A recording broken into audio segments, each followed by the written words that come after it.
les damos la bienvenida a Comprensión de los Tiempos Actuales. Hoy estamos en la tercera clase de Evangelismo y Discipulado con el pastor Fabio Padilla y realmente hemos tenido dos sesiones muy interesantes. Sin embargo, la de hoy ya va a ser pura práctica y yo creo que nos va a dar herramientas que nos van a ayudar a seguir adelante en lo que Dios nos llamó como hijos y como seguidores. Entonces, vamos a orar por esta clase y le damos la bienvenida al pastor Fabio. Señor, gracias por este día, por tu amor, gracias por tu palabra, gracias porque tú nos enseñas y nos das herramientas y pones obreros para enseñar obreros, Señor, a seguir la obra. Señor, pido que tu obra sea multiplicada, Señor, y más cuando vemos que aquel día se acerca, Señor, levanta obreros para tu mies. En el nombre de Cristo Jesús. Amén.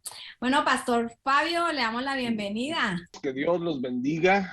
Es un gusto estar nuevamente acá con ustedes y dispuestos y pues preparándonos el día de hoy para esta tercera sesión en evangelismo y discipulado. Y entrando propiamente en materia con la pregunta, ¿y ahora qué les digo? Que es muchas veces la pregunta que nos hacemos. Bueno, ¿y ahora qué les digo? No sabemos cómo abordar el tema del evangelismo y compartir la fe con alguien, con otra persona, etcétera. A veces tenemos muchas oportunidades. Tenemos oportunidades tanto, digámoslo de esta forma, formales, de esa manera, formales o informales, espontáneas, ¡pum! En una sala de espera, en la parada del bus, en la calle, en el parque haciendo deporte, qué sé yo. Como a veces sí tenemos una oportunidad formal cuando recibimos una invitación de alguien para hablar de ciertos temas y sabemos que esa persona necesita conocer el evangelio, entonces ahora decimos, ¿qué le voy a decir? Y entonces, como tenemos en mente hablar de salvación, pues obviamente viene la pregunta, ¿por qué hablamos de salvación? ¿Por qué hablamos de salvación? Y como ya dijéramos en la primera sesión, y creo que también se ha comentado en otros contextos, en otras clases que se han tenido, hablamos de salvación porque existe a su vez una perdición.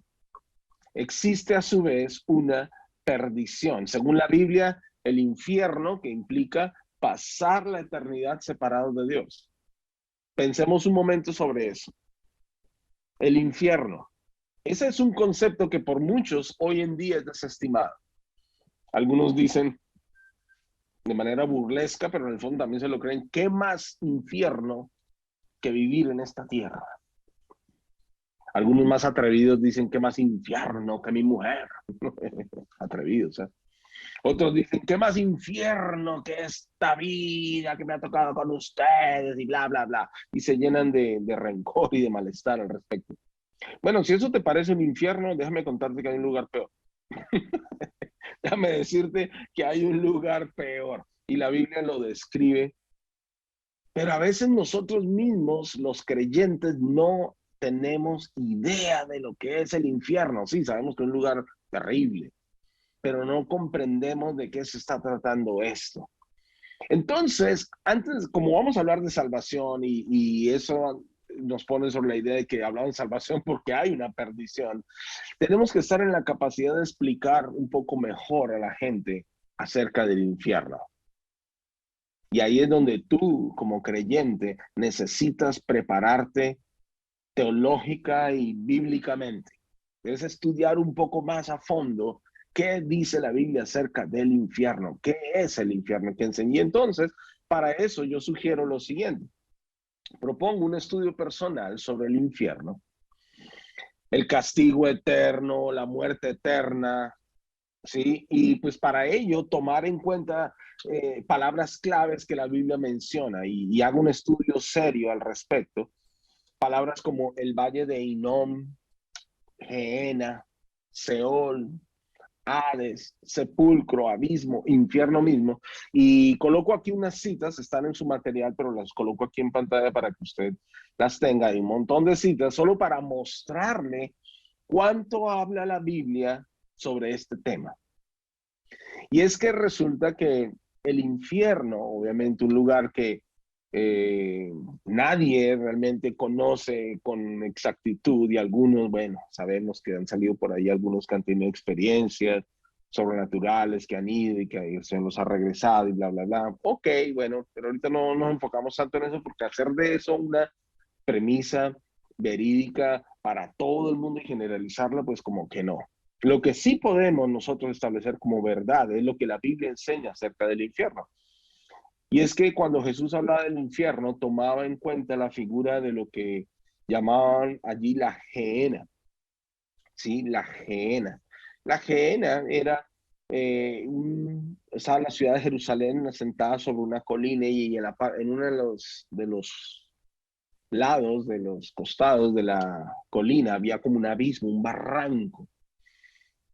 En el Antiguo Testamento, en esa parte, ellos lo utilizaban para ofrecer sacrificios y hacer cultos a dioses que no eran el Dios de Israel.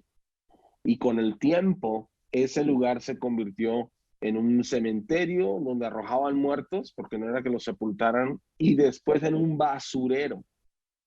Y ese basurero constantemente le prendían fuego. Y entonces constantemente había humo saliendo de allí. Y era como la figura que ellos podían ver y comprender de lo que era el infierno. Nada más comento eso como para que tengas una idea. Cuando Jesús habló y mencionó el infierno, la perdición y no se pierda, sino que tenga vida eterna, bueno, ¿a qué se está refiriendo? Él hablaba de la gehenna. Y la gehenna era ese basurero que siempre estaba encendido en un costado de Jerusalén. Y entonces ellos tenían como esa figura, es ese lugar de fuego, es un abismo, es un lugar donde siempre hay llama, donde hay podredumbre, donde hay muerte, desolación. ¡Oh, qué feo! Y era como la figura que ellos lograban imaginar. Te animo a hacer un estudio bíblico acerca de estas cosas. Y ojo, hablando de estudios bíblicos, pues un estudio bíblico, un estudiante de la Biblia, un estudiante serio de la Biblia, pues se hace de recursos como diccionarios bíblicos, comentarios, ¿verdad? Diferentes versiones de la Biblia, comentarios bíblicos sobre ciertos pasajes, libros en la Biblia, etcétera. Muy importante que tomemos en serio el tema del estudio de la palabra y que nos documentemos muy bien, que tengamos materiales de consulta, libros de consulta, diccionarios, Biblias de diferentes versiones, porque si tú vas a presentar el Evangelio, tú tienes que tener muy clara la doctrina. Ojo, no tenemos que saberlo todo. Eso también es importante. Muchas personas no comparten el Evangelio como pudieran porque dicen, ay no, es que yo no sé tanta Biblia. Y entonces, como yo no sé tanta Biblia, pues entonces no predico. Así es sencillo. No predico, porque yo no sé mucha Biblia. Bueno, estudia más Biblia, ¿verdad? Y documentate. Y también cuando vas a predicar el Evangelio, muchas personas van a hacer preguntas de esas capciosas. ¿Y los ovnis? ¿Y que la Virgen María? ¿Y que los indígenas de los pueblos ancestrales? ¿Qué salvación tuvieron ellos? Y ta, ta, ta. Y siempre están buscando la forma de decirte, ah, ya ves, tu fe no es tan firme, tu fe no es tan segura, no me convences. Siempre están tratando de ponerte en jaque. Ok, entonces por eso hay que documentarse, pero también tenemos nosotros que aprender a decir, no, no sé. Voy a averiguar lo que me estás preguntando. Eso no lo sé, pero lo que sí sé, eso voy a enseñar y eso voy a compartir. En esta sesión yo pretendo transmitirte un poco de las cosas que sí puedes saber, que de hecho yo creo que ya sabes, pero a las cuales deberías profundizar de manera personal para tenerlas bien claras. Y cuando vas a compartir el Evangelio con alguien, hablar de lo que sí sabes. Porque de lo que no sabes, ni modo. De lo que no comprendes esa profundidad, ni modo. Pero de lo que sí sabes, hazlo con propiedad. ¿Ok? Y es nuestra intención y es nuestro anhelo y también nuestra responsabilidad como creyentes predicar el Evangelio. Entonces hablemos un poco de y la explicación del Evangelio y siguiendo en esta onda de pensamiento. Una explicación del Evangelio aquí, pues vale la pena que resaltemos en qué consiste el mensaje del Evangelio. Primera de Corintios, capítulo 15, versículos 1 al 4. Y ábrenla conmigo, Primera de Corintios 15, el 1 al 4 dice, ahora, amados hermanos, permítanme recordarles la buena noticia que ya les prediqué. En ese entonces la recibieron con gusto y todavía permanecen firmes en ella. Esa es la buena noticia que los salva si ustedes siguen creyendo el mensaje que les prediqué, a menos que hayan creído algo que desde un principio nunca fue cierto. Yo les transmití a ustedes lo más importante y lo que se me había transmitido a mí también. Cristo murió por nuestros pecados, tal como lo dicen las Escrituras, fue enterrado y al tercer día fue levantado de los muertos, tal como lo dicen las Escrituras. La buena noticia, la palabra evangelio quiere decir buena noticia, las buenas nuevas. La buena noticia que tenemos para darle a muchos es que Cristo vino al mundo, Él murió en la cruz por nuestros pecados, fue sepultado, pero resucitó. Esto es algo histórico y por eso señalo aquí, vale la pena indagar y documentar la historicidad de la crucifixión y la resurrección. La evidencia que respalda la autoridad de la Biblia y la relevancia de la iglesia, de modo que tengamos argumentos a la hora de exponer y defender el evangelio en nuestro contexto. O sea, tú necesitas indagar y documentarte sobre la historicidad de esto, porque la historia confirma que un día hubo un hombre que murió en una cruz por los pecados de la humanidad. La historia confirma que resucitó entre los muertos, hecho sobre el cual se basa fuertemente la fe cristiana. La historia confirma mucho de los relatos, por no decir todos, los relatos que la Biblia contiene, señala. Pero a veces no sabemos que sí hay registros históricos de esto y que sí hay evidencias y nosotros deberíamos esforzarnos por indagar y documentarnos, porque cuando vamos a predicar el evangelio, muchas personas vienen con preguntas y quieren ridiculizarte, quieren ponerte mal, quieren callarte, ¿cierto?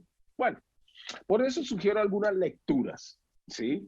Y pues hay mucha más información que usted puede indagar, pero quiero sugerir aquí algunos libros.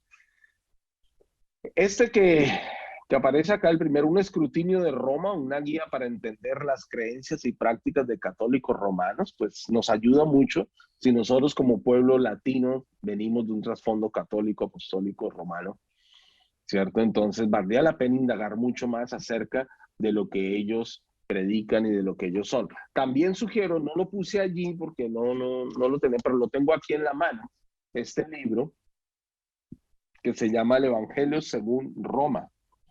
Y de estas varias ediciones también, sugiero tenerla. El Evangelio según Roma dice una comparación de la tradición católica con la palabra de Dios. El Evangelio según Roma, y aquí que aparece en pantalla un escrutinio de Roma, vale la pena. Otro de John MacArthur, Verdad en Guerra, donde también expone mucho de lo que el mundo dice, predica, proclama como verdad y no lo es. Y nosotros sabemos que no lo es, pero no sabemos muchas veces cómo refutarlo. Bueno, él va muy a fondo en la ideología actual y, bueno, de tiempos, unos 20 años para acá, y al fundamento bíblico que refuta y sostiene lo que sí es la verdad de Dios. Evidencia que demanda un veredicto es un clásico de Josh McDowell que nos ayuda a entender muchísimo de por qué la Biblia es la palabra de Dios y con evidencias muy prácticas, históricas, científicas y también pues de testimonios vivenciales. Así que lean ese libro y ténganlo también como fuente de consulta. Un libro que acabo de encontrar y que me parece interesante, no lo he leído, pero estuve hojeándolo y me pareció lindísimo y súper interesante para leerlo prontamente, es este, Iglesia Simple, Iglesia Simple. Y hace un llamado a volver a la simplicidad de la evangelización con enfoques concretos. Él propone 4 enfoques, el autor, para la evangelización y, como veremos a partir de la próxima clase, en las últimas 2 que nos quedan, el discipulado, que el evangelismo no se puede desligar del discipulado, sino que hay que conectarlo con este. Así que buenísimo y lo recomiendo. Como digo, no lo he leído, pero lo estuve hojeando y me parece muy interesante. Iglesia Simple. Y pues Ken Ham ha escrito 3 libros que se llaman aquí el libro de las respuestas. Tiene 3 tomos. tiene 3 tomos y pues tiene respuestas sobre lo que es el creacionismo, el evolucionismo, sobre ovnis, sobre ciencias, sobre muchas cosas que se han hablado por mucho tiempo, que nos los enseñaron en el colegio, se habló de eso en la universidad, se sigue sosteniendo como verdad sin serlo necesariamente, o con un sesgo ideológico. Y entonces, pues esto nos da bastante también fundamento y sustento para tener y conversar con otras personas. Así que los sugiero. Hay más libros que hablan sobre estos temas de creacionismo y evolución y todo eso. Entonces, eh, sugiero indagar por ahí. Hay un libro muy bueno, no lo traje, de sociología de FLET, de la Facultad Latinoamericana. Valdría la pena buscarlo. Es una perspectiva y exposición bíblica de la sociología. En esos tiempos donde se está dando tanta batalla cultural, sugiero también darle una leída o una ojeada a ese libro. Y muchos de estos libros, si no te los lees todos, ok, no tiene que ser, pero tenerlos a la mano como fuente de consulta es valioso. Y lo digo por experiencia, me ha servido un montón a la hora de hablar y de compartir con otras personas la fe y defender ciertos puntos de vista bíblicos. Tener estas fuentes de consulta es muy provechoso. Finalmente, pues recomiendo aquí y coloco la National Geographic, porque sí, yo sé que muchos dicen, ay, no, que ellos están anti la iglesia, anticristianos y anti todo. La National Geographic tiene de lo bueno, lo malo y lo feo, por decirlo de una forma. Ellos tienen documentales, tienen revistas, tienen muchos videos en YouTube que usted puede acceder, o si tiene la señal de cable, tiene el canal de ellos. Y sí, hay muchas cosas que son sesgadas, ¿no? Cuando te empiezan a decir que hace 80 millones de años y no sé cuántito, y hace 1200 millones de años, y me dice, pero ¿cómo? La Tierra no es tan vieja, tan antigua, según lo que dice la Biblia, que es aproximadamente unos 6000 años, según la historicidad bíblica. Pero, así como dicen estas cosas sesgadas, y que vale la pena de todas maneras informarnos de qué es lo que le está, cuál es el pensamiento que se está propalando en el mundo, también ellos tienen cosas muy acertadas, muy científicas, videos yo he visto videos de ellos donde hablan de la veracidad del arca de Noé, por ejemplo, del diluvio. Yo he visto videos de ellos que hablan de la veracidad de lo que fue el Mar Rojo, el cruce del Mar Rojo. Eso es muy interesante tenerlo y saberlo. Ellos hablan sobre la veracidad y la existencia de Dios. Sí, hay muchas maneras de interpretarlo, pero hablan de Dios. Entonces, a veces cuando compartimos el Evangelio, hay mucha gente que no nos cree a nosotros simplemente por el hecho de ser creyentes, ser cristianos. Ya asumen que tenemos un sesgo. Bueno, lo que nosotros decimos también lo respalda National Geographic. Interesante, interesante. Y entonces, por ejemplo, la National Geographic también dijo en un reportaje que leí, un artículo, no lo tengo aquí a la mano, pero lo leí hace años, que, por ejemplo, Amy Semple McPherson había sido una de de las mujeres más influyentes y personas más influyentes en Estados Unidos en el siglo XX, incluso por encima de alguien como Billy Graham. Entonces uno dice, pero ¿cómo es posible si Billy Graham era recontra conocido, recontra famoso y los presidentes lo levantan? Dice, bueno, y ellos tienen ahí sus razones para decir eso. El impacto que tuvo, el impacto social, etcétera, muchas cosas, rompió muchos paradigmas, en fin. Ellos hablan de Amy Semple McPherson, fundadora de la Iglesia Cuadrangular. Entonces, bueno, no hay que echar en saco roto todo lo que National Geographic dice. Tampoco vamos a hacer de eso, pues, una opinión santa e irrefutable, pero vale la pena tenerlo a la mano como fuente de consulta. Así que sugiero estos y seguro usted conocerá muchos recursos más en su ciudad, en su país y en la literatura que usted tenga al alcance. Vale la pena documentarse. Insisto en esto, porque el mundo de hoy, las nuevas generaciones tampoco están queriendo creer así nomás porque tú les dices, porque tú lo dices, yo lo tengo que creer. No, mira la ciencia, mira la historia, mira la sociología, mira la antropología, dice esto, dice lo otro. Y la Biblia dice esto y concuerda y respalda en el mensaje bíblico. Entonces, como que, ok, es una argumentación mucho más seria. Sugiero eso. Bien, pero entremos en materia en el tema bíblico de cómo compartir la fe. Y pues yo participé por muchos años Fui entrenado, capacitado y lideré este ministerio acá en el Perú, Ministerio de Evangelismo Explosivo Internacional. Sigue vigente en muchos países, en muchos contextos, muy activo. Y ellos tienen una herramienta que le llaman manos a la obra. Manos a la obra. Es una herramienta muy práctica del Ministerio de Evangelismo Explosivo. Y es que nos recuerdan los 5 puntos claves que nosotros debemos tener presente para compartir la fe con los dedos de la mano. Entonces, si de pronto alguien dice, ay, ¿y cómo hago yo para acordarme de todo eso? Bueno, pues donde vayas tú va tu mano, ¿cierto?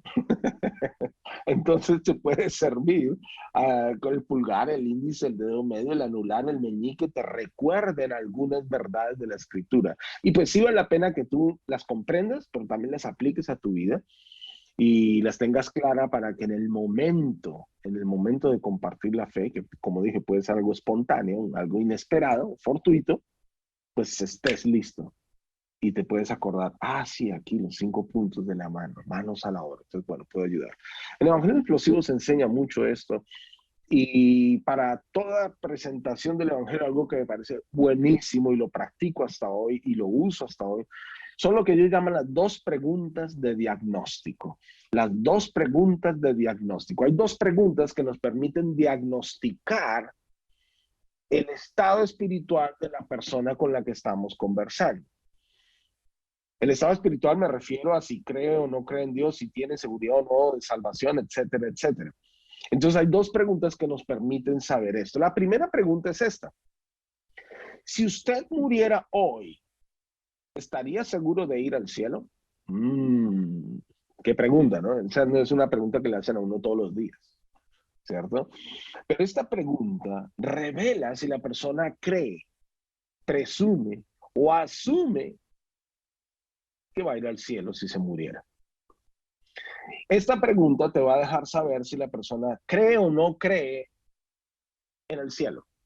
Paréntesis, hay muchas personas hoy en día que no creen en el cielo. ¿Sí? Que cuando uno, que creen que cuando uno muere, pues simplemente queda pues aquí y trasciende a una nueva dimensión. Algunos dicen eso.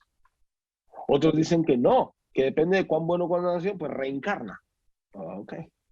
Y volvemos aquí y la vida continúa y por eso llevamos siglos y siglos y siglos sobre la tierra, porque la encarnación y la reencarnación de alguien más. Es que tú ya viviste en esta tierra una vida pasada y todo esto que se dice muy fuerte hoy en día.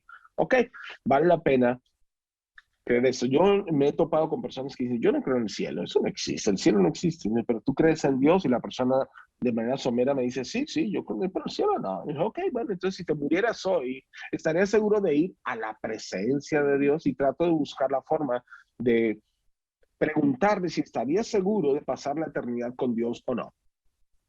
Llámele cielo, llámele presencia de Dios, llámele trascendencia. Si la persona tiene una creencia en Dios, aunque vaga, pero cree en Dios, cabe la pregunta, ok, si te murieras hoy, ¿estarías seguro de estar con Dios? ¿Estarías seguro de ir a la presencia de Dios? ¿Estarías seguro de trascender a la eternidad con Dios? Eso sí, no desliguemos la pregunta ni el sentido de la pregunta de la presencia de Dios y de Dios mismo. El cielo, la presencia de Dios, la eternidad con Dios, pero no digamos, por ejemplo, si te murieras, ¿estarías seguro de trascender? No, eso es demasiado vago y es demasiado simple porque la persona dice, sí, claro, yo voy a trascender, voy a ser ahora un unicornio, voy a ser ahora una mejor persona, voy a reencarnar en fulano de tal y es, o sea, por favor, mantengamos la pregunta enfocada en el cielo, la espiritualidad, la eternidad, con Dios, la espiritualidad, con Dios, la presencia de Dios y lo que es el mensaje bíblico. Aquí de pronto vamos a tener la primera barrera. Ok. Pero dependiendo de esa respuesta, sí estoy seguro de ir al cielo o no estoy seguro de ir al cielo, vamos a la segunda pregunta de diagnóstico que nos permite saber en qué estado o en qué cree, en qué confía esta persona. Si estuviera ante Dios y Él le preguntara por qué debería dejarle entrar al cielo, ¿qué le diría? ¿Qué le diría a usted si estuviera ante la presencia de Dios, ante Dios mismo, y Él le preguntara por qué debería dejar de entrar al cielo? ¿Qué le diría? Buena pregunta, ¿no? Entonces aquí normalmente la gente va a respondernos algo como, Yo creo que me debería dejar entrar porque yo he sido bueno, porque no he matado a nadie, no he hecho nada malo, siempre he procurado hacer las cosas bien. La mayoría de las personas, no se puede decir que todas, pero la mayoría de las personas confían en sí mismas para que Dios les deje entrar al cielo. Es que eso se nos ha enseñado desde chiquitos, las buenas obras, la caridad, la piedad, ¿verdad? El ayudar al prójimo, el portarse bien. Siempre nos dijeron de chiquitos, por ejemplo, nuestros padres, bueno, en muchos casos, le dijeron a los chiquitos, uy, si haces eso, Dios te va a castigar. Si te comportas así, así, Dios te va a castigar. O también nos dijeron, ay, con eso ya te ganaste el cielo. Ay, con eso ya estás, pero has hecho una buena obra el día de hoy.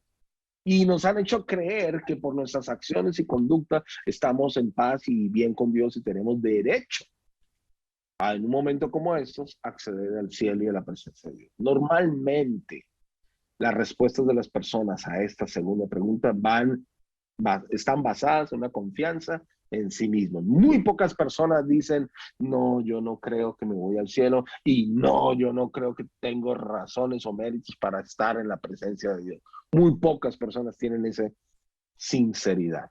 Estas dos preguntas te van a permitir saber, primero, si la persona cree o no cree que tiene esperanza de ir al cielo, de ser salva. Y la segunda pregunta te va a mostrar en qué reposa esa confianza.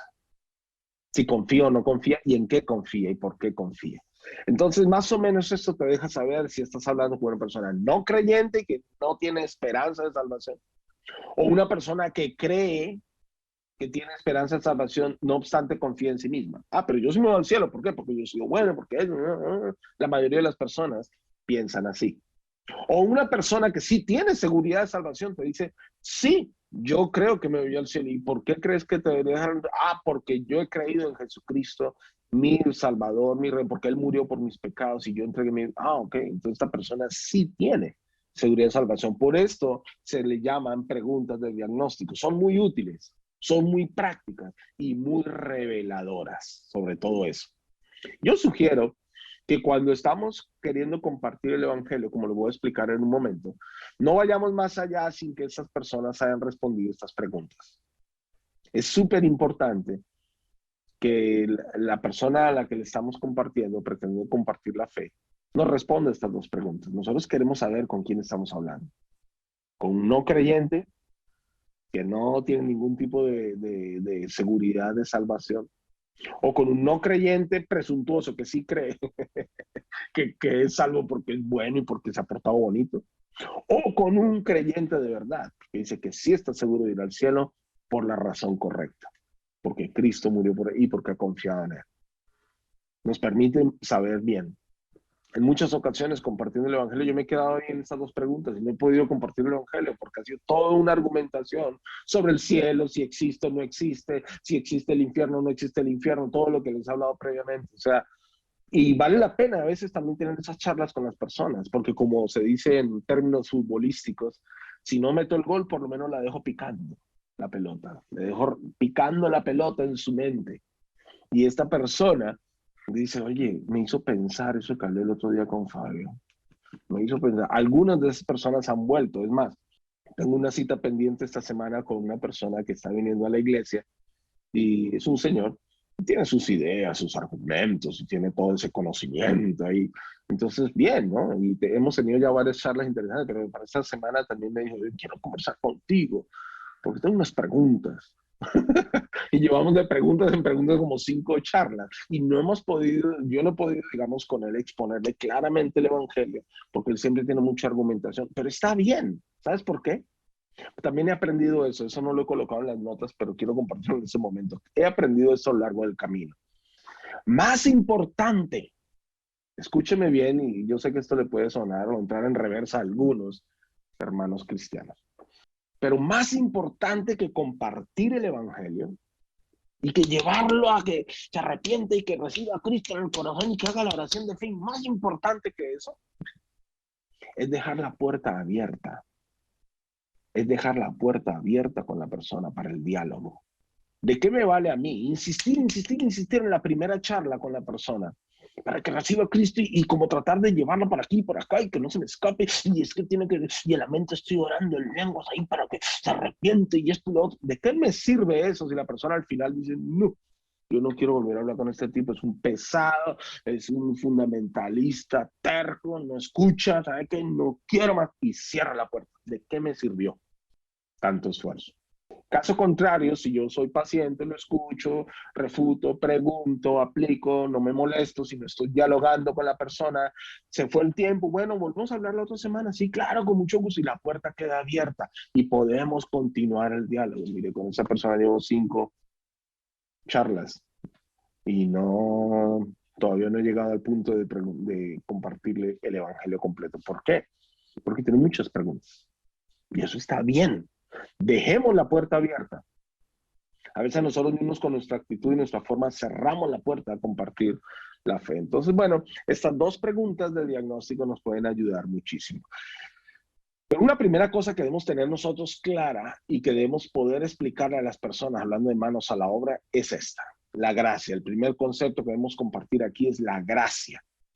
Y la gracia significa que el cielo es un regalo. Efesios capítulo 2, versículos 8 al 10 nos enseña esto, que el cielo pues es un regalo. Dios los salvó por su gracia cuando creyeron. Ustedes no tienen ningún mérito en eso. Es un regalo de Dios. La salvación no es un premio por las cosas buenas que hayamos hecho, así que ninguno de nosotros puede jactarse de ser salvo, porque somos la obra maestra de Dios. Él nos creó de nuevo en Cristo Jesús a fin de que tengamos las cosas buenas que preparó, que hagamos, perdón, las cosas buenas que preparó para nosotros tiempo atrás. La gracia habla de un regalo. Y es que el cielo es un regalo, no es un premio. Distinto a lo que nos enseñaron. Ah, ya te ganaste el cielo. No, no te has ganado nada. Como muchas veces yo le digo a la gente en la congregación, en la iglesia que presido, nosotros no merecemos nada. Si hay, solo hay una cosa en términos de salvación que merecemos, y es el infierno, por nuestros pecados, por nuestra vida perniciosa y permisibilidad. Lo único que merecemos es eso. De resto, de ahí para arriba, todo es gracia. El que hayamos despertado el día de hoy, que estemos vivos, que estemos en esta clase, que tengamos esperanza de salvación, etcétera, etcétera. Eso es gracia, es un regalo. Y cuando pensamos en la eternidad, en el cielo, es un regalo, no es un premio. Entonces, muy importante tener esto claro. Alguien un día me dio esta definición de gracia y me gustó mucho y la comparto con ustedes. Me dijo, misericordia es no darte lo que mereces. Eso es misericordia. No darte lo que mereces. Te tengo misericordia y por eso no te doy lo que mereces. Gracia es darte lo que no mereces. Eso es gracia. Es un regalo. Es darte lo que no mereces. Y el cielo no lo merecemos, pero Dios nos lo da como un regalo. Entonces es gracia. Y te animo entonces a hacer un estudio más profundo, personal, de lo que es la gracia, el concepto de la gracia, para que tengas mucha más argumentación. Yo aquí solo te estoy dando los tips, una pincelada de conceptos bíblicos que seguro ya has oído, pero que deberías repasar, profundizar y afirmar bien para que el momento de compartir la fe, salten en tu mente los versos bíblicos, salten en tu mente los conceptos y la argumentación necesaria. Y entonces esto siempre lo recalcamos con el dedo pulgar, ¿cierto? Así, la gracia. Pues porque es como que Dios está diciendo, bien, ¿cierto? La gracia tiene que ver con este asunto. Dios te aprueba, Dios no te está juzgando, censurando, condenando y mandando al tacho, al infierno. No, no, no, te está ofreciendo el regalo llamado el cielo, la gracia. Y por eso hablamos aquí que el cielo es un regalo. Pero no todos son buenas noticias, tenemos que pasar a hablar del hombre. Y el hombre se nos enseña, se nos muestra, se nos remarca en la Biblia como que es pecador y no puede salvarse a sí mismo. Y lo recordamos con el dedo índice. El dedo índice es el que normalmente se utiliza para acusar a las personas. Y ahí fuiste tú, fuiste tú, fuiste tú. El dedo índice es el dedo acusador y señalador. Bueno, el dedo índice nos recuerda que como hombres, seres humanos, somos pecadores. Y es que dice la Biblia en Romanos 3:20 que el hombre no puede salvarse a sí mismo. No puede salvarse a sí mismo, pues nadie llegará jamás a ser justo ante Dios por hacer lo que la ley manda. La ley sencillamente nos muestra lo pecadores que somos. Y en el versículo 23 nos dice allí, pues todos hemos pecado. Nadie puede alcanzar la meta gloriosa establecida por Dios.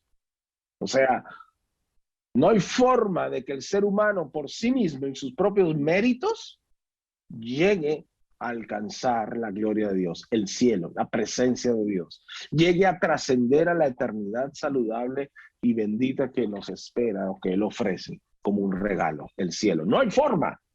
Y el dedo índice nos recuerda al hombre. Te recuerda a ti, te recuerda a mí.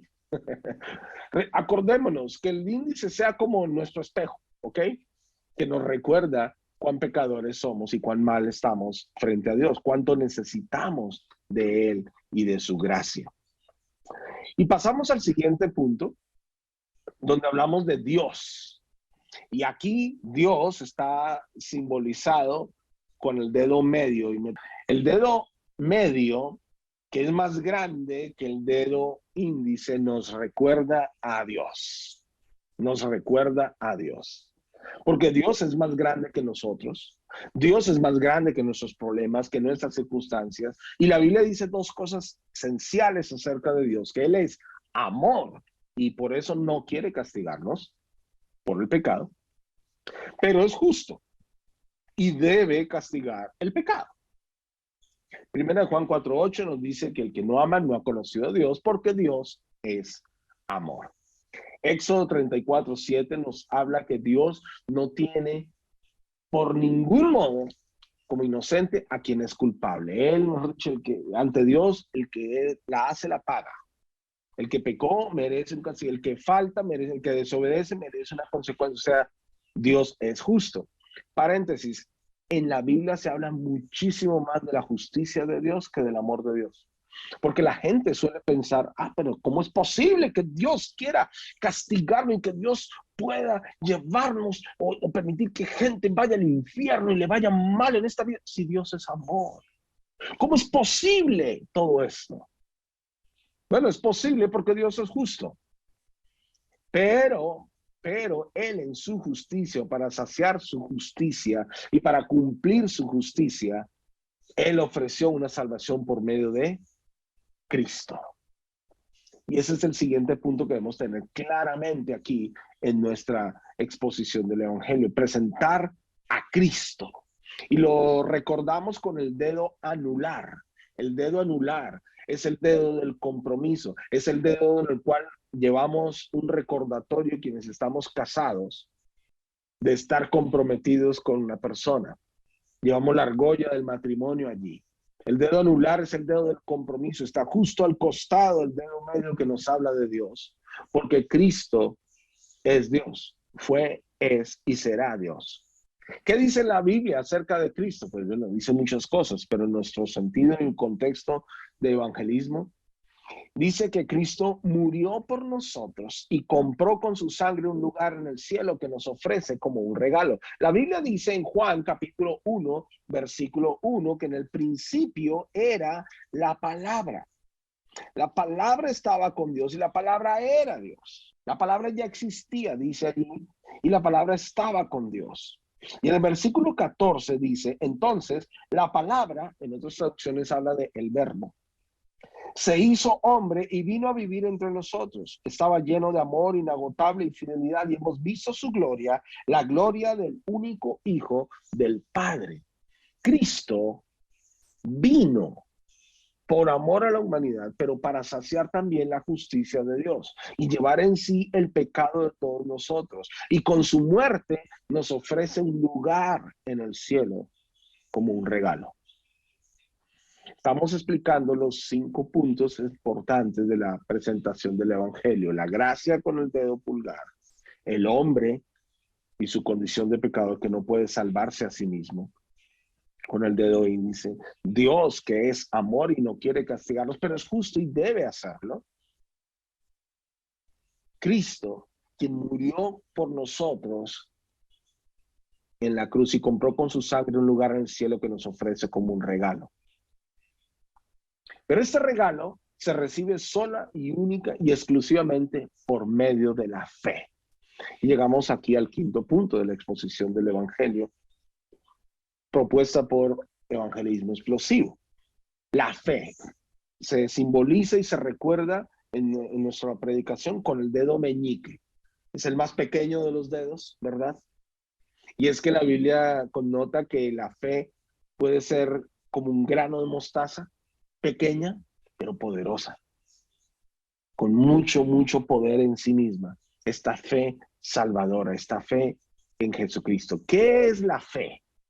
En términos de evangelismo, la fe es transferir la confianza de nosotros mismos a Dios. Es transferir la confianza. Si recordamos, la mayoría de las personas van a contestar a la segunda pregunta que pueden entrar al cielo porque han sido buenos, porque no han matado a nadie, porque se han portado bien, porque han sido caritativos, porque siempre han sido buenas personas, etcétera, etcétera. La mayoría de las personas confían en sí mismas para ir al cielo. Bueno, aquí es el momento de decirles, hey, necesitas transferir tu confianza de ti mismo a Dios. Dice Romanos capítulo 5, versículo 1, por lo tanto, ya que fuimos declarados justos a los ojos de Dios por medio de la fe, tenemos paz con Dios, gracias a lo que Jesucristo nuestro Señor hizo por nosotros. Tremendo ese versículo, ¿eh? Tenemos paz con Dios, no porque somos lindos y bonitos, sino porque hemos puesto nuestra confianza, nuestra fe en lo que Jesús hizo por nosotros. Y también lo leímos en Efesios capítulo 2, versículo 8. Ustedes han sido salvados por gracia, regalo, no merecido, recuérdalo, la gracia. Entonces, de nada sirve que Jesús haya muerto en la cruz, de nada sirve que Jesús haya resucitado entre los muertos, de nada sirve lo que Él hizo si yo no confío en eso para mi salvación. Por eso es tan importante recalcar en las personas que sí, la salvación depende de ti. Sí. Depende de ti, pero no de tus buenas acciones, de tus buenas obras, no de tu buena conducta, comportamiento, de que no. Depende de si tú puedes confiar o no en lo que Jesús hizo en la cruz. Y debemos allí sí ser bien enfáticos, bien claros con las personas. La salvación depende de una sola cosa. ¿Confías o no confías en la obra de Jesucristo? ¿Crees o no crees? Por allá en Marcos dice, el que creyere y fuere bautizado será salvo, y el que no creyere será condenado. Y lo vamos a ver ahora en un momento más. Entonces, esta es solo una herramienta, la dejo en sus manos. Si señalas así con tus dedos, con tu mano, la derecha o la izquierda, cualquiera, pero en tu mano. Y recuerda, gracia, el cielo es un regalo. Y hay citas bíblicas para esto. El hombre es pecador y no puede salvarse a sí mismo. Y también hay Biblia para eso. Dios, este dedo nos recuerda a Dios, es más grande que nuestros problemas, más grande que nosotros. Él es amor y no quiere castigarnos, pero es justo y debe hacerlo. Y por eso, para cumplir la justicia, Él envió a Jesucristo. El dedo anular nos recuerda a Jesucristo. Es el dedo del compromiso. Por eso tenemos ahí la argolla del matrimonio, ¿verdad? Quienes estamos casados y recordamos, ay, sí, estoy comprometido. Sí, claro, es el dedo del compromiso. Y está cerca de Dios, está al lado, porque Él es Dios. Y la fe. El dedo meñique nos recuerda la fe. Pequeña como un grano de mostaza, pero poderosa, pequeña pero poderosa. Y resulta que si nosotros podemos confiar en Jesucristo para nuestra salvación eterna, entonces podemos acceder a aquella gran cosa llamada salvación. Salvación. Ahora bien, esta es una forma Lo dejo, usted lo va a tener en sus notas. Le animo a hacer estudio bíblico profundo sobre cada uno de estos conceptos. ¿Qué dice la Biblia acerca de la gracia? ¿Qué dice del hombre? ¿Qué dice de Dios? ¿Qué dice de Cristo? ¿Qué dice de la fe? Para que usted se documente con mucha más argumentación bíblica. Y entre más Biblia haya en su haber, más Biblia fluirá. Y tiene usted, y el Espíritu de Dios tiene más recursos en usted para poner palabras en su boca a la hora de defender el Evangelio y la fe en el Señor. Bueno, hasta ahí con lo que es evangelismo explosivo y esta herramienta muy práctica, manos a la obra, porque nuestra mano nos recuerda los 5 puntos claves para compartir el Evangelio. Pero, por ejemplo, quiero sugerir 2, si el tiempo nos da, Dios mediante, espero que sí. El Evangelio de Juan. Vamos al Evangelio de Juan, porque en el Evangelio de Juan hay textos que nos permitirían fácilmente compartir el Evangelio. Yo personalmente he compartido el Evangelio con varias personas en diferentes momentos, solo con los versículos del Evangelio de Juan.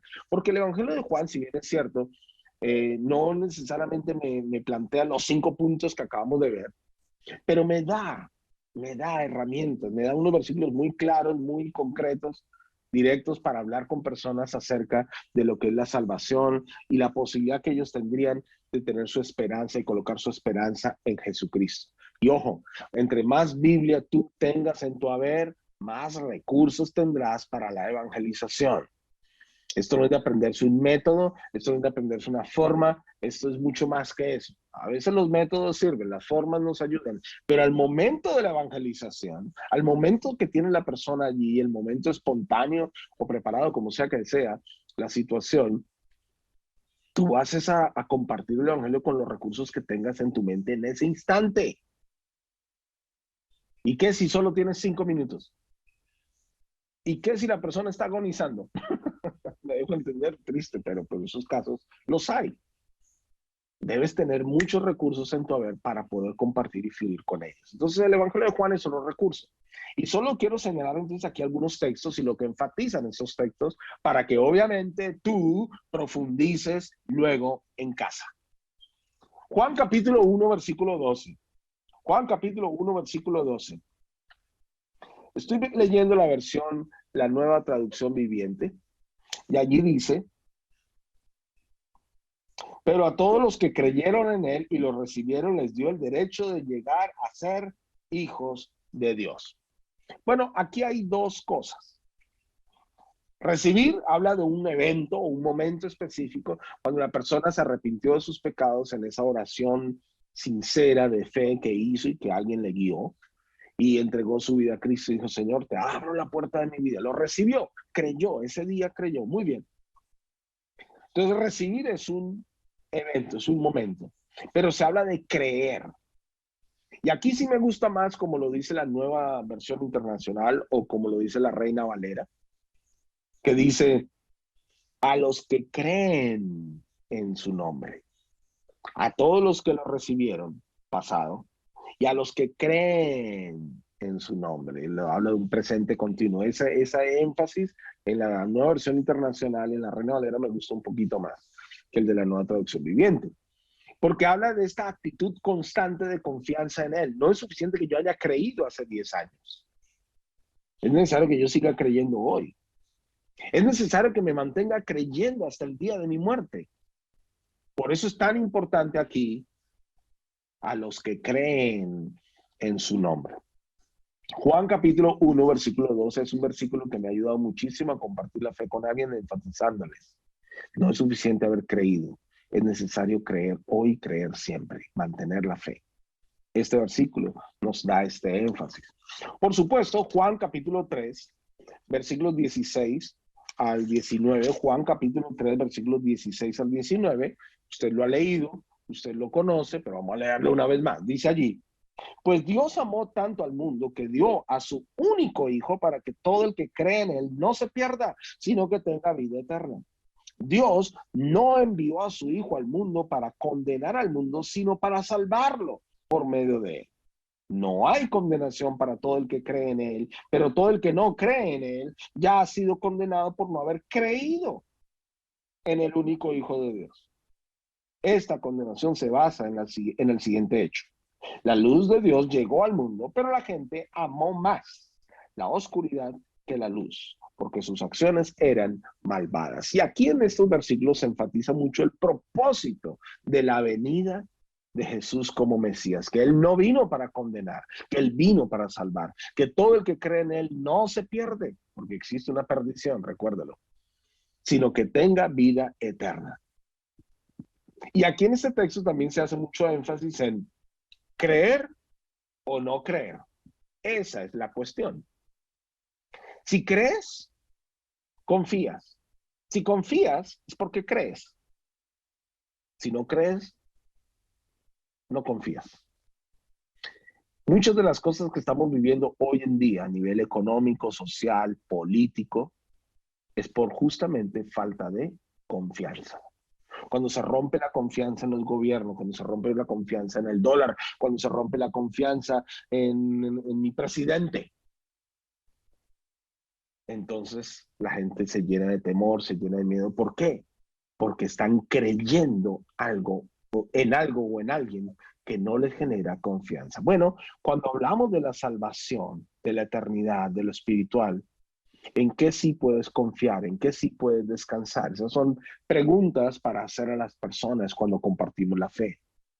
Porque el que cree no es condenado, el que confía en Jesús no es condenado, pero el que no cree ya ha sido condenado. Entonces, perdónenme, señalo otro punto acá, porque les he animado a hacer estudio personal bíblico sobre el infierno, sobre la perdición. ¿Quiénes son los que se pierden?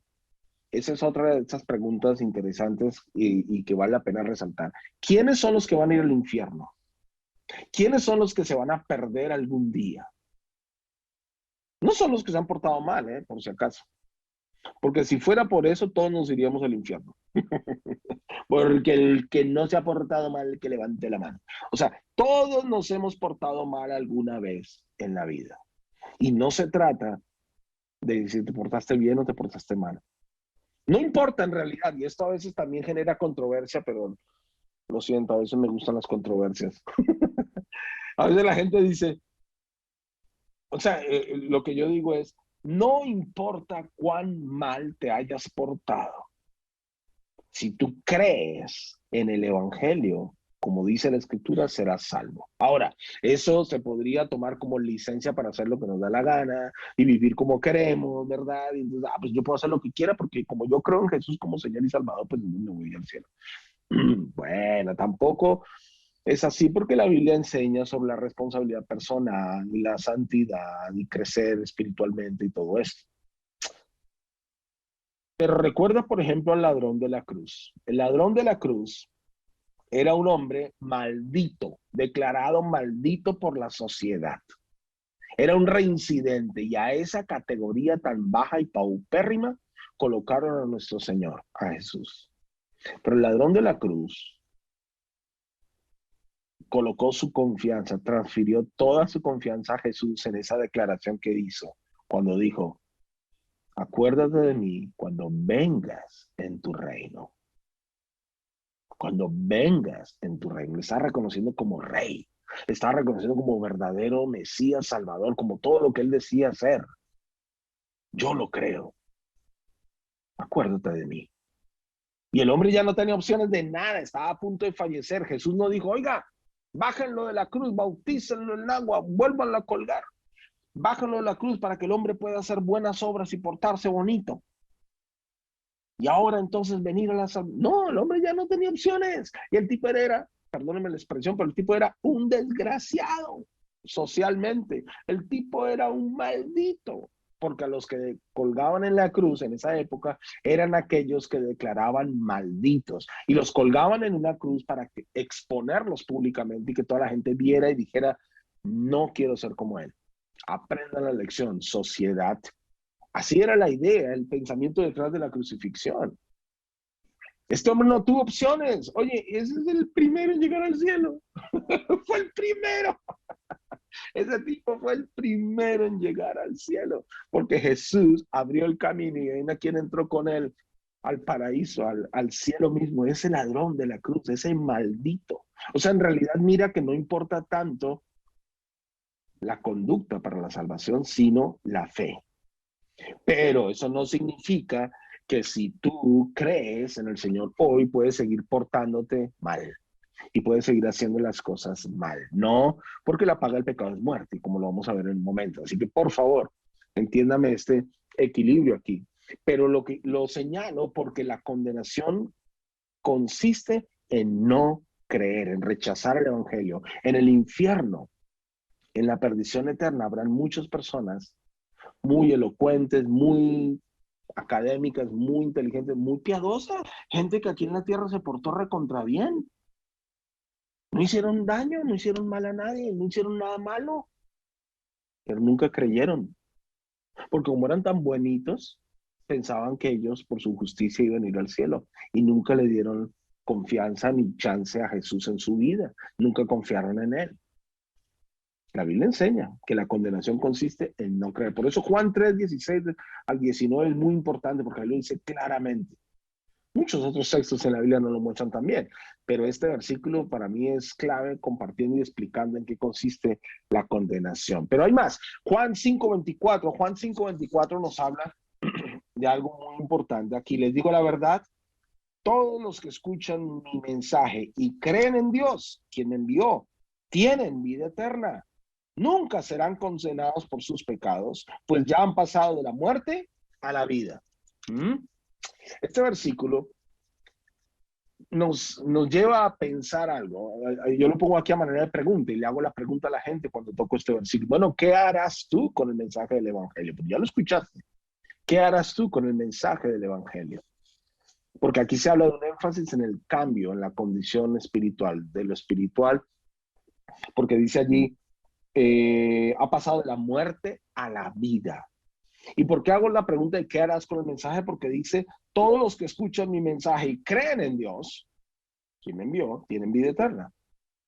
Tú escuchas el mensaje de salvación hoy porque yo te lo estoy compartiendo. ¿Qué vas a hacer al respecto? ¿Qué vas a hacer con ese mensaje? Esa es la cuestión. Y le dejo la pelota picando en su cancha. Esa es la cuestión. Y no olvidemos esto, lo espiritual trasciende a lo físico. Cuando nosotros tomamos decisiones en el área espiritual, nos sentimos mejor y empezamos a ver cambios en nuestras finanzas, en nuestro matrimonio, en nuestro hogar, en nuestra conciencia, en nuestra mente. Es que lo espiritual trasciende a lo físico. Piénsalo y estúdialo más a fondo. Juan capítulo 6, verso 47, también nos dice otra gran verdad. Juan 6, 47 dijo Jesús, les digo la verdad, todo el que cree tiene vida eterna. Recuerda, cuando en la Biblia se habla de creer, está hablando de confiar. Creer es confiar en Jesús. Creer o no creer. Esa es la cuestión, como ya dije hace un rato. Y un texto más de Juan, aunque pudieran haber muchos más, en su estudio personal usted los va a encontrar. Juan capítulo 14, versículo 6, un clásico que nos llena de esperanza. Jesús les contestó, dice, yo soy el camino, la verdad y la vida, y nadie puede ir al Padre si no es por mí, por medio de mí. Es un clásico aquí con tres enfoques esenciales para cada persona hoy. El camino, la senda que recorres. Jesús es el camino. Jesús te puede acompañar en tu día a día, en tu senda. Involucra, invita a Jesús a tu vida para que Él guíe tu camino. Él es la verdad.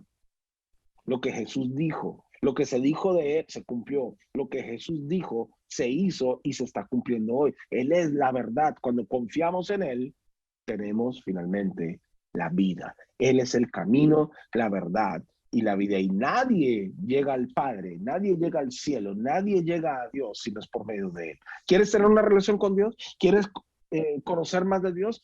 ¿Quieres ir al cielo cuando menos? Ok, necesitas creer, necesitas confiar en Jesús para tu salvación eterna. Piénsalo. Entonces, ojo con esto aquí. Vamos a otro texto acá, otra herramienta, y es la epístola a los romanos. La epístola a los romanos que ustedes ya han estudiado aquí en Comprensión de los Tiempos. Referirnos a Romanos 3:23. Sí, y está bien, es bíblico. Pero Versículo 22 al 24, va un poco mejor cuando se trata de compartir la fe con alguien. Mira lo que dice en los versículos. Dice, Dios nos hace justos a sus ojos cuando ponemos nuestra fe en Jesucristo. Y eso es verdad para todo el que cree, sea quien fuere. Me encanta eso. Sea quien fuere. Pues todos hemos pecado. Nadie puede alcanzar la meta gloriosa establecida con Dios. Sin embargo, Dios nos declara justos gratuita y bondadosamente por medio de Cristo Jesús, quien nos liberó del castigo de nuestros pecados. Oh, esas declaraciones de Romanos 3, 22 al 24 son tremendas. Mira, aquí se hace un énfasis en que el ser humano no califica para la salvación de Dios. No califica por sí mismo, no califica. Eso tengámoslo claro. Acuérdate del dedo acusador, ¿eh? Bueno, Dios nos redime por nuestra fe, por nuestra confianza en la obra de su Hijo Jesús. Si hay algo que el hombre debe hacer, si hay algo que el ser humano puede hacer para ser salvo, es creer, es confiar en lo que Jesús hizo en la cruz y en la resurrección. Y el tercer énfasis que me encanta que la Biblia lo diga tan claramente, es gratis. Es gratis. Y es producto de la bondad de Dios. No es por merecimientos. No lo merece nadie. Es gratis. Y es un regalo, es una gracia, es un don de Dios. Me encanta. Me encanta que la Biblia sea tan clara en este sentido. Otro texto que hay que resaltar aquí en Romanos es Romanos 6:23. Romanos 6:23 dice, pues la paga que deja el pecado es la muerte, pero el regalo de Dios es la vida eterna por medio de Cristo Jesús, nuestro Señor. Ajá. Pues aquí se contrasta la muerte, que la muerte, o sea, la muerte que es la paga del pecado, con la vida eterna, que es el regalo de Dios. ¿Qué tal contraste? Y ojo, cuando citen Romanos 6:23, hagan mucho, pero mucho énfasis en esta palabra, la paga, el salario, la remuneración, la retribución, lo que obtienes a cambio de el pecado, es la muerte. Pero la vida eterna es el regalo de Dios. No es ningún merecimiento, es un regalo. Y señalo aquí también que todo lo que el hombre hace va a tener su consecuencia, su paga. La muerte es el pecado. Es más que dejar de respirar. Eso es importante señalar aquí. Que la muerte no es solamente cuando dejas de respirar y te entierran o te creman, ¿verdad? Hay muchas personas que viven físicamente, pero están muertas espiritualmente. Sabemos eso, ¿verdad? También lo vieron en soteriología ustedes. Bueno, hay muchas personas que viven, pero viven muriendo. Que viven muertos. Hay muchas personas que viven, vale, que viven en muerte. Así que, pues, la muerte es más que solamente dejar de respirar. Téngalo presente. Y también, pues, siguiendo aquí con Romanos, pues, otro versículo interesantísimo y que vale la pena recalcar cuando evangelizamos, según esta epístola, Romanos 5:8. Romanos 5:8 dice, pero Dios mostró el gran amor que nos tiene al enviar a Cristo a morir por nosotros cuando todavía éramos pecadores. Pues esta es la muestra del amor verdadero. ¿Cuál es la mayor muestra de amor verdadero? Bueno, no esperar a que el otro cambie para amarlo. ¡Wow! Eso es tremendo, ¿eh? ¿A ti te gusta que te amen? Cambia, pues. Nosotros solemos condicionar el amor. Solemos condicionar. Ah, no, pero es que tú no haces, entonces como tú no haces, yo tampoco amo. Pero te amo, mi amor. No, tú no tienes que esperar a que el otro cambie para amarlo. Ámalo a pesar de. Ámalo como Dios te ama a ti. Dios te amó a pesar de ti mismo, a pesar de ser como eres, o como eras, o como sigues siendo, no sé. Pero Dios nos amó de tal manera que aún siendo pecadores, Cristo murió por nosotros.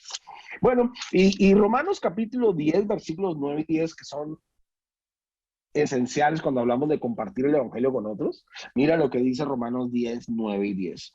Si declaras abiertamente que Jesús es el Señor y crees en tu corazón que Dios lo levantó de los muertos, serás salvo. Pues es por creer en tu corazón que eres declarado justo a los ojos de Dios Y es por declarar abiertamente tu fe que eres salvo. Genial, ¿verdad? Bueno, pues este versículo habla de declarar con la boca, porque es que esto connota reconocer algo como cierto, como verdad para uno mismo. Mire, piensa esto, por favor. Salvo que uno esté mal de la cabeza o que uno sea un mitómano, salvo que uno sea uno que se cree sus propias mentiras, uno normalmente no anda declarando cosas por allí que uno no cree como ciertas o veraces. Piensa sobre eso, medita sobre eso, analízate y te das cuenta que es verdad. Por eso cuando la gente confiesa con su boca, declara cosas, por eso se dice también por ahí que todo lo que uno diga puede ser usado en su contra. Por eso lo juzgan a uno por lo que uno dijo, pero sí, usted lo dijo, usted lo dijo. O le dicen a uno, papá, tú me prometiste, es que lo dijiste, pues. Y al decirlo, estabas declarándolo como cierto. Cuán importantes son las palabras, ¿no? Y cuán importante es saber hablar. Bueno, creer en el corazón habla de creer de verdad en. Cuando tú dices, pero de corazón, de verdad, ¿verdad? Hoy en día la gente ha mentido tanto y nos hemos tan mal acostumbrado a dudar de los demás. Bueno, tanta defraudación que ha habido en el mundo también. Pero la gente dice, ¿en serio? ¿De verdad? Prométemelo, júramelo. ¿Pero por qué? Porque no creemos que la persona está haciendo las cosas de corazón. Y cuando Jesús dice, el apóstol Pablo le hablaba a los romanos, les estaba diciendo, hey, si tú confiesas con tu boca que Jesús es el Señor y crees de corazón, en tu corazón, que Dios le levantó de los muertos, entonces serás salvo. Yo digo que esta es una invitación al arrepentimiento y a la fe en el Señor Jesús. Y ojo, Pablo estaba hablando aquí a los romanos, el contexto romano donde los romanos culturalmente, ellos declaraban al César como su Señor. Y el Señor de los romanos era el César. Bueno, si declaras abiertamente que Jesús es el Señor, no el César romano. En nuestro contexto hoy, ¿cuál sería nuestro Señor? A veces nuestro Señor somos nosotros mismos, hacemos lo que nos viene en gana. Y decimos, sí, Jesús es mi Señor. ¿En serio? Hay muchas personas que quieren a Jesús como Salvador, pero no como Señor. Y eso también tenemos que saberlo cuando vamos a evangelizar. Mucha gente quiere el regalo, la entrada al cielo, quiere su espacio allí, en el cielo, pero no quieren que el Señor gobierne sus vidas, que Él sea el Señor de sus vidas. Cuando a los romanos les decían, ¿quién es tu Señor? Y ellos hablaban del César, ellos hablaban de lealtad, hablaban de sometimiento, rendición, obediencia absoluta al César. ¿Y quiénes eran los Césares en esa época? Pues unos tiranos, o sea, gente que perseguía, mataba, eran promiscuos, eran unos, sí, tiranos, eran tiranos, la mayoría, o sea, salvo alguno por ahí que no lo fue tanto, y esos eran el señor de la gente. Bueno, hoy la gente tiene como su señor, muchas veces su propio yo, su ego, y otras veces tienen a otras cosas como su señor, a veces personas, a la esposa, a los hijos, al cónyuge, en fin. La salvación consiste en entregar el señorío, no solamente esperar recibir de Él salvación y un espacio en el cielo. Eso es muy importante para la posteridad, cuando muramos y pasemos de lo terrenal a lo eterno. Sí, sí, sí, es muy importante. Pero la salvación también implica un cambio de estatus aquí en la tierra, vivir bajo el señorío de Cristo. Y ahí es donde muchos, como que lo piensan 2, 3, 4 veces. Bueno, Romano nos da mucha Biblia y mucha herramienta para compartir la fe con otros. Y yo solamente estoy señalando aquí esto, el Evangelio de Juan y Romanos, como herramientas. Que a veces la gente dice, ¿dónde está? Y mientras va un versículo, mientras va otro. No, estás ahí en un solo libro de la Biblia, con unos cuantos versículos que contienen y explican verdades muy profundas en cuanto a la condición humana. Pero necesitas tú estudiarlos previamente, necesitas tú saber qué dicen y qué no dicen, para que así mismo puedas compartir con propiedad el Evangelio. Finalmente propongo el día de hoy que podemos compartir el Evangelio desde nuestro testimonio personal, desde nuestro testimonio personal. Es que en Efesios capítulo 4, pues no lo voy a leer ahora por causa del tiempo, Pero Efesios 4, 17 al 31, se nos enfatiza, el apóstol Pablo le está hablando a la iglesia en Éfeso, sobre la importancia, la trascendencia de un cambio de conducta. El que hurtaba, no hurte más. Desechando la mentira, hablen la verdad.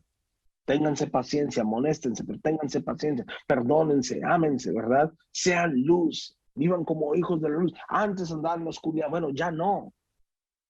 ¿Cuán importante, le está explicando el apóstol Pablo a la iglesia en Éfeso, es tu testimonio personal? Lo que Dios hizo, nuestra historia personal, como evidencia de su poder. Mira, Dios cambió mi vida de esta y esta manera. Mira, Dios hizo esto. Yo antes era así y ahora ya no tengo este problema. Yo antes tenía esto, ya no tengo temor. Ya antes me sentía muy solo y desesperanzado, o sea, sin esperanza. No, ahora tengo esperanza. Pero lo que Dios está haciendo hoy en nuestra vida es una evidencia de su interés genuino y recurrente por mí. En otras palabras, cuando tú tienes una relación personal con Dios, y en clases anteriores estuve hablando sobre el estilo de vida OBO, de oración, Biblia y obediencia. Cuando tú tienes una relación personal con Dios, Dios estará haciendo constantemente cosas en ti. Y Dios hará de ti un mensaje de vida para otros. Por eso tan importante vivir la vida cristiana que vale la pena. Por eso tan importante el estilo de vida OBO, oración, Biblia y obediencia, para andar en la luz, para yo andar con una conciencia tranquila y por donde quiera que vaya, donde quiera que esté, tengo oportunidades de abrir mi boca y compartir algo significativo para alguien desde lo espiritual. Ahora mejor, si tengo herramientas como manos a la obra, gracias, hombre, Dios, Cristo, fe, y lo tengo claro en mi mente, me lo he memorizado, lo sé, lo domino, puedo compartir ahí, desde mi testimonio, hablar de la gracia, del nombre de Dios, de Cristo y de la fe. O si me acuerdo de los versículos de Juan o de Romanos, porque los he memorizado, los he estudiado, los domino, le puedo hablar con propiedad a la persona y decirle, mira, ¿sabes qué? Dios ha hecho esto en mi vida, bla, bla, bla, y le cuento mi historia. Pero la Biblia dice esto y esto y esto, y apelo a los versículos que conozco. Pero yo tengo que tener una relación personal con Dios. Yo te animo a ti a tener una relación ferviente con Dios. Si no, de nada sirve ningún esfuerzo evangelístico. Evangelizar es más que transmitirle a la gente el conocimiento de arrepiéntese de su pecado, se va al infierno. Evangelizar tiene que ver mucho más que traer ese miedo a las personas, la convicción de que, uy, las cosas están mal, así que arrepiéntete, si no te va a ir. O sea, es más que eso. Porque la salvación, la vida eterna, empieza aquí en la tierra. Esa es otra cosa que tenemos que analizar y entender. La vida eterna no es esperar a que yo me muera para ir al cielo. A ver, bueno, esperemos a que me llegue el día y bueno, me moriré. Y ahí empezará la vida eterna. Mientras tanto, sófrala aquí en la tierra. No, la vida eterna empieza aquí en la tierra cuando podemos vivir una vida nueva. Romanos 6:4 habla de eso. Que así como Cristo se levantó entre los muertos por la gloria del Padre, así nosotros también andemos en una vida nueva. La vida abundante que Jesús prometió en Juan 10:10. Es aquí en la tierra. Dios quiere que tú seas luz, que seas sal, que brilles. ¿Y eso de dónde viene? De tu fe en Cristo, de tu obediencia, de tu devoción. De ahí viene. Y entonces tú vas a poder ser un mensaje para otros. Que la gente cuando te vea, cuando tú llegues a un lugar y cuando te vea, pues sientan que, ay, qué bueno que llegaste. Y no que digan, uy, ya llegó este, ay, ya llegó este. Y ahora no quieren compartir nada contigo. Entonces, que tu vida también sea un mensaje. Tu testimonio personal es recontra, valioso, importante. Lo que Dios ha hecho en ti es una promesa de lo que Dios hará en el futuro. Entonces, tenlo presente, por favor. Bueno, yo quiero hacer una oración. Yo quiero hacer una oración porque quiero pedir al Señor que nos ayude a utilizar estas herramientas. Los dedos de nuestra mano como recordatorio de la gracia, el hombre, Dios, Cristo y la fe.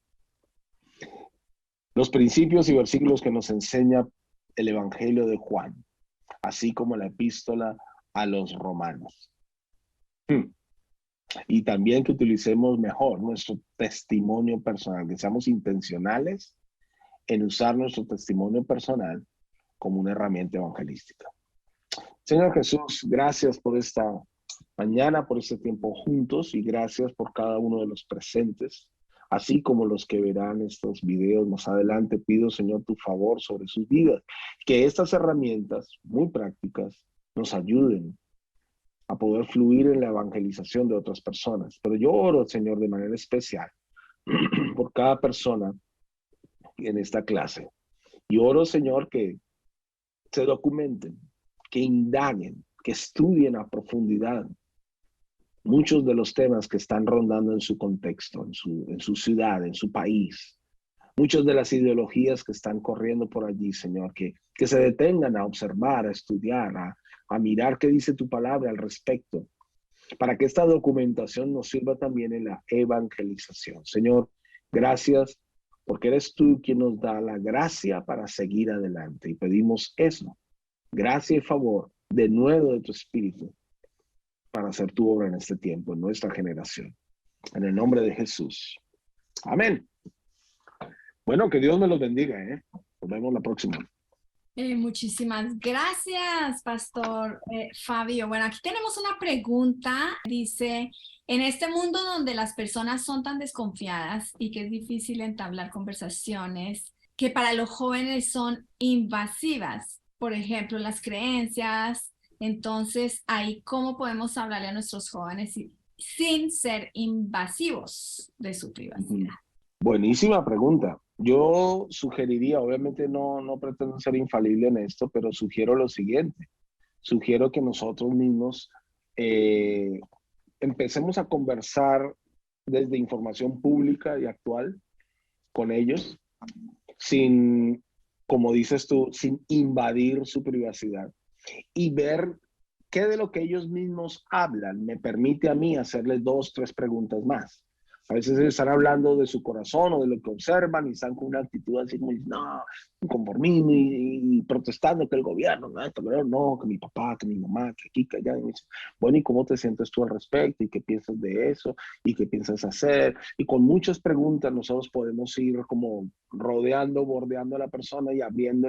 Mira, muchas de las oportunidades de compartir el evangelio se dan cuando la persona siente confianza para hablar. Y eso lo transmitimos desde nuestra actitud, desde nuestro tono de voz, desde, sí, nuestro lenguaje corporal. Es muy importante, porque estamos así como todos, como una actitud de superioridad. Solo la persona dice, fuera, acá yo no quiero saber nada contigo. Pero si la persona se siente tranquila, segura y puede hablar de sí misma, a veces eso es suficiente para que, ay, qué rico fue conversar contigo, gracias, me gustaría en otra oportunidad. Y tienes la puerta abierta. Pero hay muchas preguntas, preguntas amplias, ¿sí? Y no preguntas cerradas de sí o no, sino preguntas abiertas de, bueno, ¿y qué piensas tú al respecto? ¿Y cómo lo solucionarías tú si tuvieras la oportunidad? Ah, no, pues yo haría esto, haría lo otro. Y cuando la persona puede explayar sus sentimientos interiores, su pensamiento, en mucho de eso hay apertura para compartir ese momento y dejar, como digo muchas veces, la pelota picando en su cancha. Lo dije al principio de la clase y lo repito hoy, más importante muchas veces que compartir el evangelio en una oportunidad es dejar la puerta abierta. Porque quizás si no es hoy, es mañana. ¿Sí? Hace unos años, perdóname, ya con eso cierro, hubo una estadística de, no recuerdo si fue Peter Wagner, bueno, no recuerdo de dónde venía esto, pero era una estadística sobre cuántas veces la persona oye el evangelio antes de recibir a Jesús como Señor y Salvador. Y hablaban de 7 veces, ¿sí? 7 veces. La persona oyó el mensaje una vez, 2, 3, 4, 5, 6, ¡pum! Y a la 7ª recibió a Cristo. ¿Qué sabemos nosotros si nosotros somos esa primera, o somos la 4ª, o somos la 7ª? No lo sabemos. Por eso, más importante que compartir el evangelio ahí en ese momento y ser, como dices tú, invasivos y rígidos y duros, más importante es dejar la puerta abierta. Dios es soberano y hoy me puso a mí, pero mañana de pronto pone a otra persona y después a otra y plum, finalmente esa persona recibe a Cristo. Entonces, sugiero ser muy amable, muy cordial, ¿sí? Y hablar de temas amplios, generales, muchas preguntas y que quizá en la réplica es nuestra oportunidad de exponer algo de la palabra de Dios. Muy bien, muchas gracias, Pastor Fabio. Y es cierto, porque, por ejemplo, los testigos de Jehová, ellos no están interesados en convertir gente. La tarea de los testigos es tocar puertas, no importa que las cierren en la cara, es cuántas puertas tocaron. Esa es la tarea de ellos, no es realmente convertir, ¿no? Entonces, a veces uno como cristiano se vuelve como casi así en el sentido como tengo que cerrar, tengo que cerrar, tengo que cerrar. ¿Y qué?